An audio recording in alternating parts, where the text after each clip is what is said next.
Tax returns late file करने वालों के लिए वाकई एक बहुत जबरदस्त खबर है। इस तज्जिये में हम सेक्शन 182A के तहत मिलने वाले नए टैक्स रिलीफ का बिल्कुल आसान अल्फाज में जायजा लेंगे। देखते हैं कि आखिर टैक्स अथॉरिटी ने ताखीर से रिटर्न जमा करवाने वालों के लिए क्या आसानियां पैदा की हैं और इन मुस्बत इक़दामात के पीछे असल मकसद क्या है। चलिए शुरू करते हैं। 25,000 रुपए। जी हाँ, बिल्कुल ठीक सुना। ये कोई छोटी रकम नहीं है। दरअसल ये वो ज्यादा से ज्यादा सरचार्ज की रकम है जो अब पूरी तरह बचाई जा सकती है। यानी अगर लेट फाइलिंग की वजह से भारी पेनल्टी लग चुकी है तो इस नए कानून के जरिए 25,000 रुपए तक का बोझ सीधा सीधा खत्म हो सकता है। ये तो सीधा बचत खाते में जाने वाली रकम है और वाकई एक बड़े रिलीफ की बात है। अब इस ऑफिशियल गाइडेंस डॉक्यूमेंट पर जरा गौर करते हैं। इसमें वाज़े तौर पर इसे एक अहम रिलीफ और बड़ी खुशखबरी करार दिया गया है।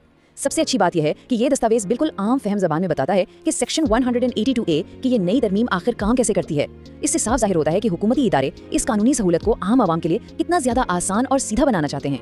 लेकिन यहाँ एक बहुत ही दिलचस्प सवाल उठता है, ये शानदार रिलीफ आखिर मिलेगा किसे? क्या हर ताखीर से टैक्स फाइल करने वाला इस बेहतरीन मौके से फायदा उठा सकता है? खैर, टैक्स के मामलात में हमेशा कुछ न कुछ दिलचस्प शराइत जरूर होती हैं। तो चलिए देखते हैं कि टैक्स अथॉरिटीज ने इस खुसूसी छूट के लिए आखिर क्या मेयार मुकर्रर किया है। सरचार्ज से इस मुकम्मल छूट को हासिल करने के लिए एक बुनियादी शर्त को समझना निहायत लाजमी है। देखिए, करना सिर्फ ये है कि कमिश्नर को एक तहरीरी यकीन दहानी यानी एक अंडरटेकिंग लिखकर देनी होगी। और इस अंडरटेकिंग में वादा क्या करना है? वादा ये करना है कि आइंदा 6 महीने तक किसी भी किस्म की जायदाद या प्रॉपर्टी की खरीदारी नहीं की जाएगी, ना मलकियत हासिल की जाएगी और ना ही उसमें कोई हिस्सा या इंटरेस्ट रखा जाएगा। ये एक पक्की शर्त है, यानी सरचार्ज की माफी के इवज प्रॉपर्टी की खरीदो फरोख्त को 6 महीने के लिए बिल्कुल रोकना होगा। ठीक है, अब इसकी अमली तफसील में जाते हैं। इससे हासिल करने का एक्शन प्लान बिल्कुल सीधा और आसान है। बस 3 कदम उठाने हैं। पहला कदम, मुकर्रर करदा फॉर्मेट में तहरीरी अंडरटेकिंग जमा करवानी है।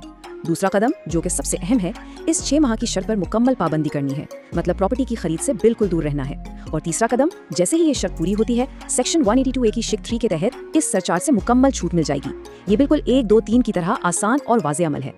आखिर में अगर इस तज्जिये का खुलासा किया जाए तो इस कदम के पीछे छुपे मकासद बहुत वादे और मुस्बत हैं। ये टैक्स निज़ाम में आसानी पैदा करने की एक बेहतरीन कोशिश है।